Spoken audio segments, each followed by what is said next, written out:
Hello and welcome back to Sovereign Syndicate. Now, last time we woke up back in this room as Atticus Daly after having this opium trip with the masked stranger. Now, there's a note here. I assume that's the most relevant thing, so I'm going to check out the other stuff first, except, of course, going to Tenter Street. Let's look at the mattress first. Stuffed with straw and covered with muslin, does a fair job as long as I'm bone tired. It's too early to sleep yet. Okay, then we have the window. The inside of an oil de boeuf, a small window resembling a wheel with spokes radiating out from a circular center, is dusty, and the outside is patinated with smoke from the factories. But the glazing bars are well made, and the double panes keep out the frost. How about flicking the snib bolt? Could use some fresh air. Okay, yeah, let's crack it open. Should I ponder the scenery? Why not? +5 hope. In the distance, in the docklands, where the boil and bluster of steam power reigns supreme. In the distance is the docklands. I just realized that sentence would not really make a lot of sense, my bad. Self-discipline. The hammer and nail of burgeoning industry and the bleating cry of air horns on the steam freighters at the wharf. Deliverance from something, but what exactly? Animal instinct, deliverance from nothing, take me back to the old days. Deliverance from the humdrum repetition of routine. Progress is progress, no matter the form it takes. I suppose this is going to give us some hope, and this is going to remove some hope, so I'm going to take the one that gives hope. There we go. Any road, it was nice to have a moment to myself. Okay, there's the writing desk. Dust rises up in a beam of daylight, reminding you how reliably unclean your desk is. Me and my tendency to neglect things. Here. Let's have a look. There's desiccated vellum, dried up reservoir pans, and a few glass jars. Imitation vellum, I hope. The real stuff is made from calfskin, my poor brothers. No laudanum anyway, that's for the best. Let's keep looking. Not even some powder cocaine in the cracks? Nothing to raise a hair, not with my tolerance, but there's something small here at the back of the drawer. Your mother's ring, the only heirloom you ever had, a silver band with a small sapphire. It was folded in your blankets when you arrived at the orphanage. Instead of pawning the ring to cover my costs, Heloise let me decide what to do with it. This ring knows more about my mother than I do. Heloise gave me this when I came of age. I remember when we were sitting in the courtyard. Let's go with the first one. I saved it all these years, never knowing what to do with it. Let's take it. I suppose, can't hurt to have it. I'd better take this with me. Let's quickly take a look at it. That's this ring, Matilda's ring, an heirloom belonging to your mother, worth a little tin. I don't think I'm gonna pawn it off. There's a wardrobe. What's this god-awful thing again? Good place for your garments, dear fellow. A respectable cove must be able to dress for any occasion. A well-tailored waistcoat is held in high regard. Rubbish, those fancy jacks can turn up their nose, but in the end it's confidence that matters. Wrench it open.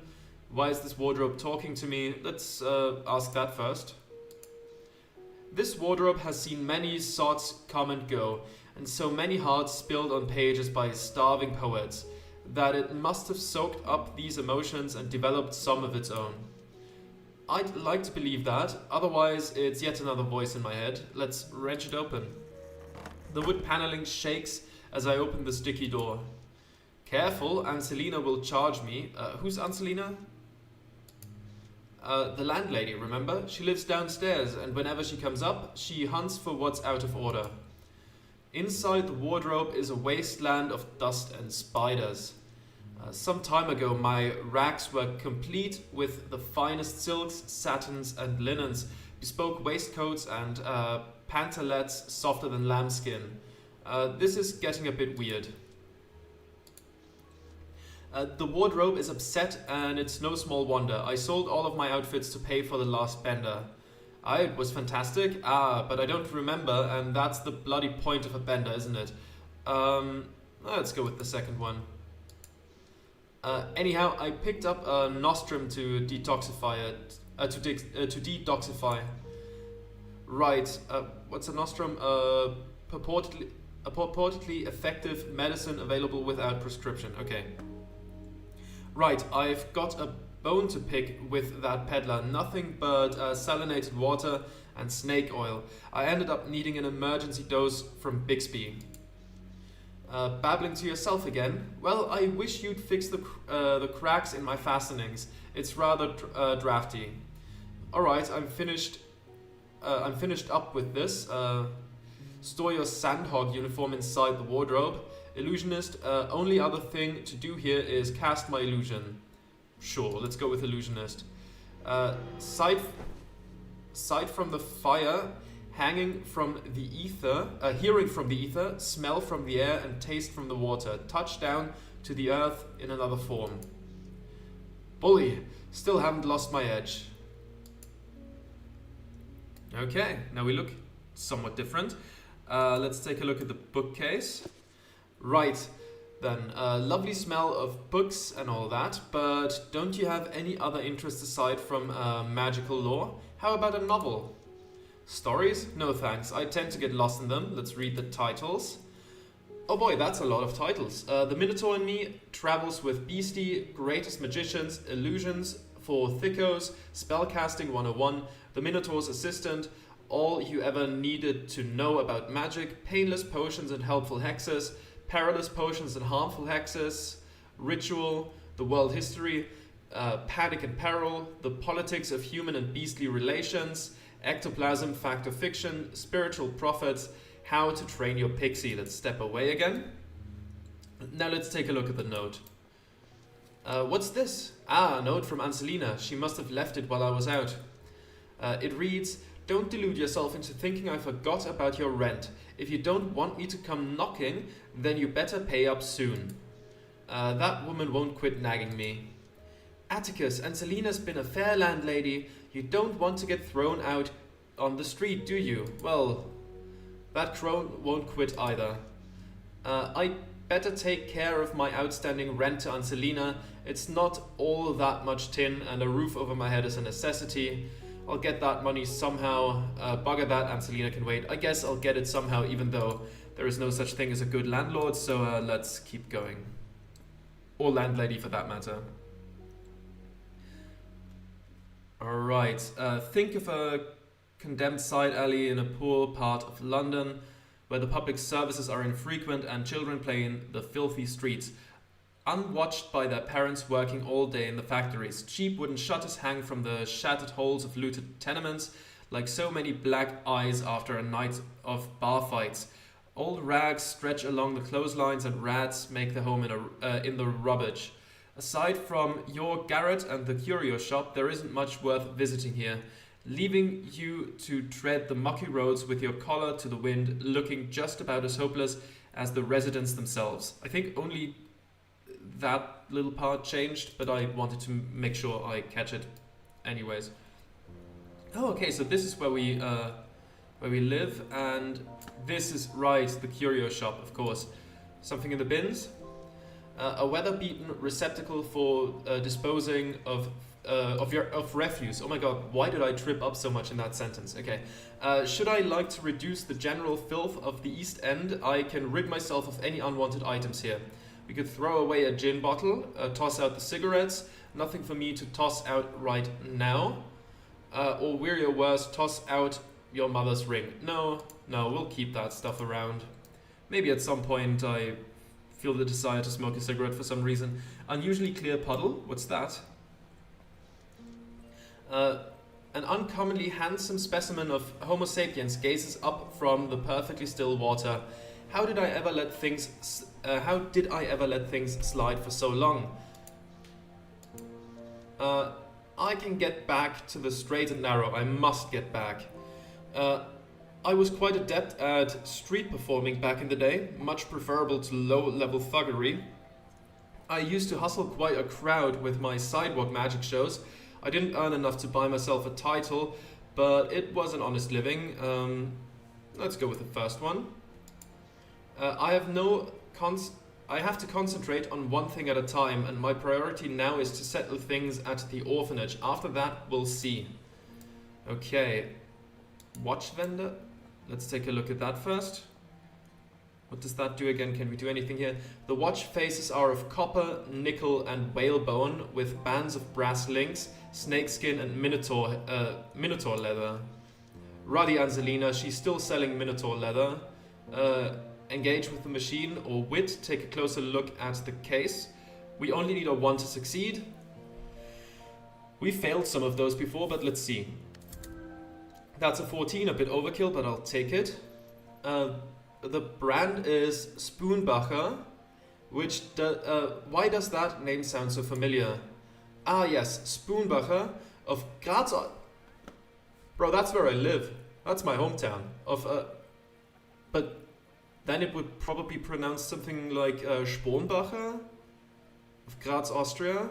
Like literally my hometown. Holy shit. Okay, this line of automated vendors was quite the fad on the continent when I was a young buck, though I've only ever seen one other like it in London. I remember looking at the case and wanting one for myself. Okay. At the time I never had the tin for something so fancy. I was on a bit of a bender that night and I decided to smash it in, but I couldn't find a brick or a plank or anything else, so I used my fist. Smarted like hell, but I came away with over a dozen of them. What a haul.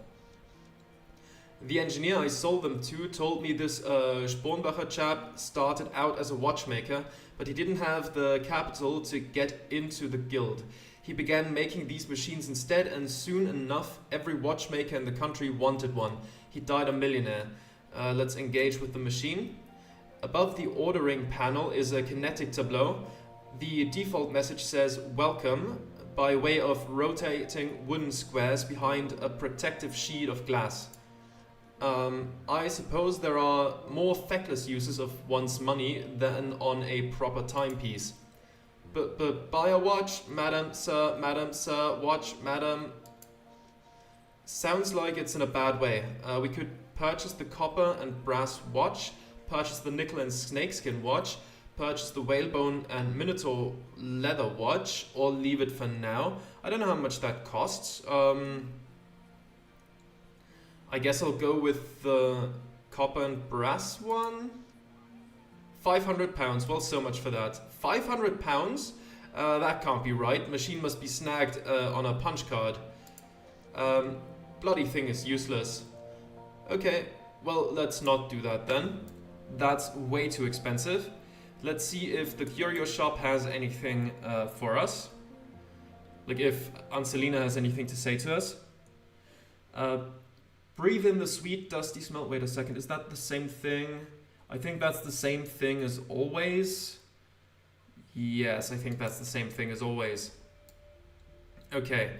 Covered wagon, anything new about that? This is one of the Romani's covered wagons. Anselina roamed the British Isles in one of these. Iron Maiden.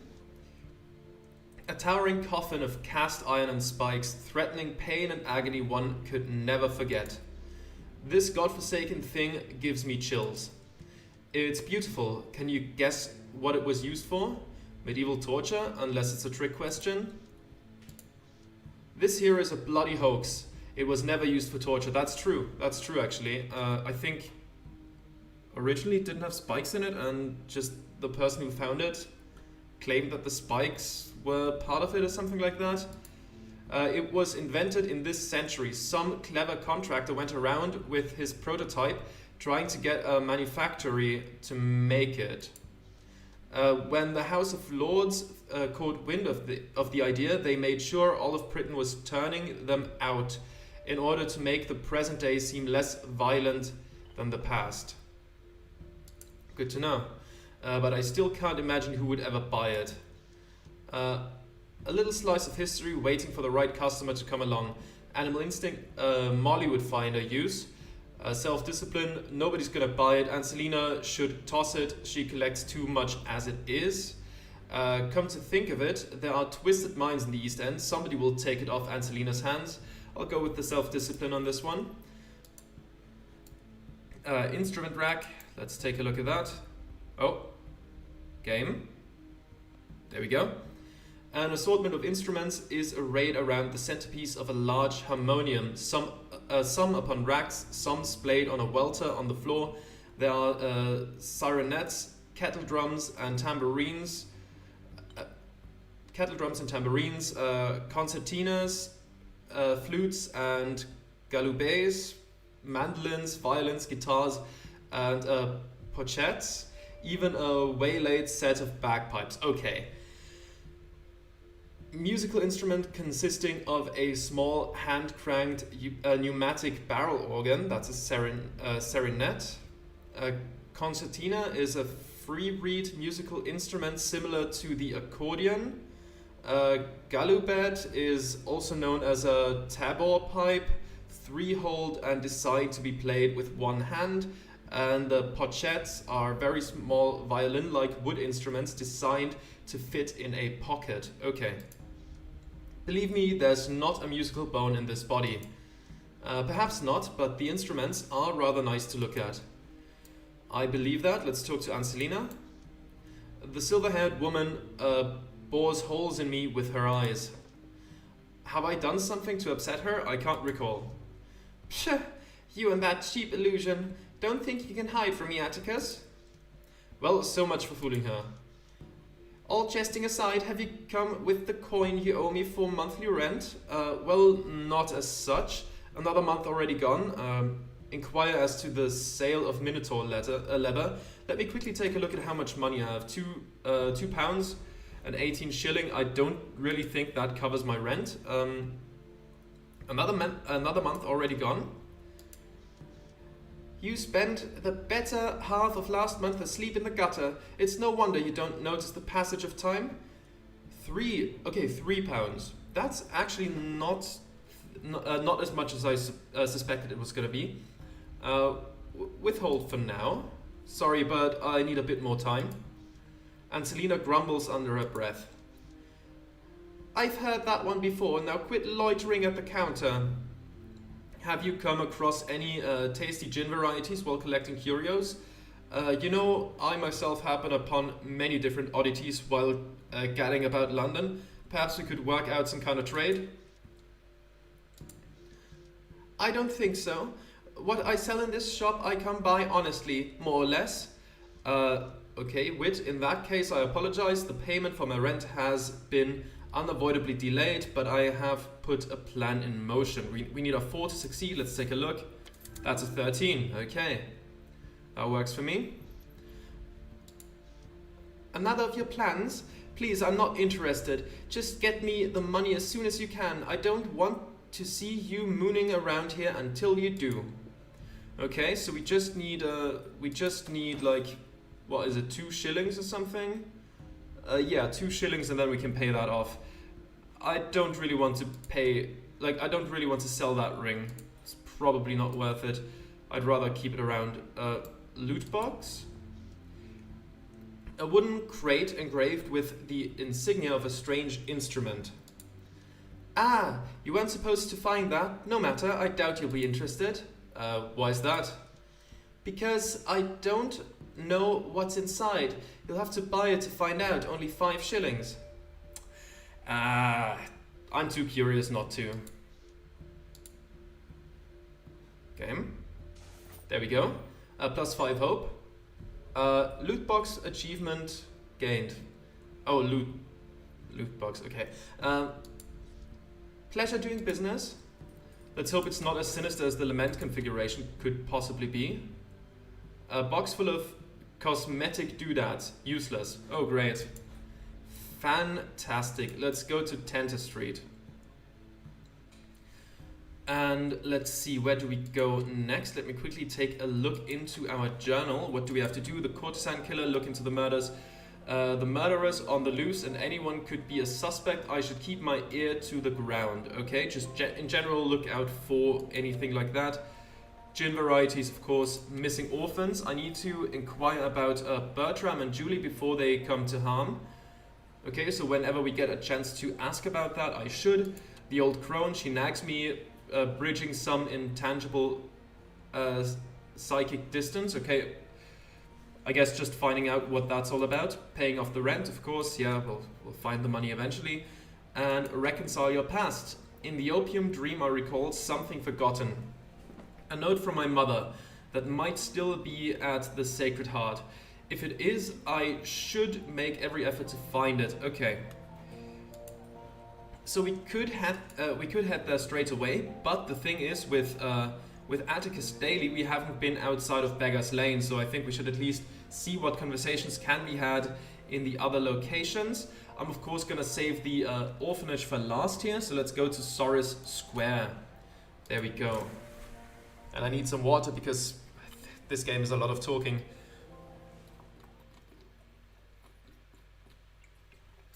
In Soris Square, the East End's crossroads of commerce and vice, the medieval cobbles still bear the weight of modern wheels and footwear. The streets, alleys, and plazas have avoided being pressed into the bilious black of macadam, gracing the lanes around Piccadilly, Kensington, and other wealthy areas.